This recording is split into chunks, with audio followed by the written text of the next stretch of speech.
ഹൂതികളുടെ missile ആക്രമണത്തിൽ വലഞ്ഞിരിക്കുകയാണ് Israel ഇപ്പോൾ.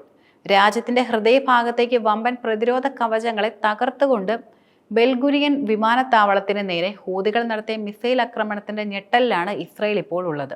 Iran പിന്തുണയുള്ള ഹൂതികൾ കഴിഞ്ഞ ദിവസം അയച്ച ബാലിസ്റ്റിക് മിസൈൽ ഇസ്രയേൽ തലസ്ഥാനമായ ടെൽ അവീവിലെ ബെൻ ഗുരിയൻ അന്താരാഷ്ട്ര വിമാനത്താവളത്തിലായിരുന്നു പ്രധാനമായിട്ടും പതിച്ചിരുന്നത്.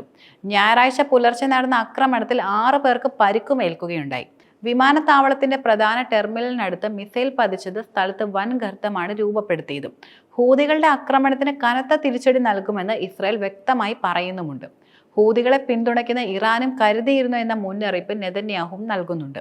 ഞങ്ങളുടെ പ്രധാന വിമാനത്താവളത്തിന് നേരെയുള്ള ഹൂതി ആക്രമണത്തിന് ഞങ്ങൾ വൻ തിരിച്ചടി തന്നെയാകും നൽകുക. ഞങ്ങൾക്ക് ഇഷ്ടമുള്ള സമയത്തും സ്ഥലത്തും വെച്ചായിരിക്കും അത് നടക്കുന്നത്. അവരുടെ ഇറാനിയൻ ഭീകര നേതാക്കളും കരുതിയിരിക്കട്ടെ എന്ന് ഇസ്രായേൽ പ്രധാനമന്ത്രി ബെഞ്ചമിൻ നെതന്യാഹു സോഷ്യൽ മീഡിയയിൽ പങ്കുവയ്ക്കുകയുണ്ടായി.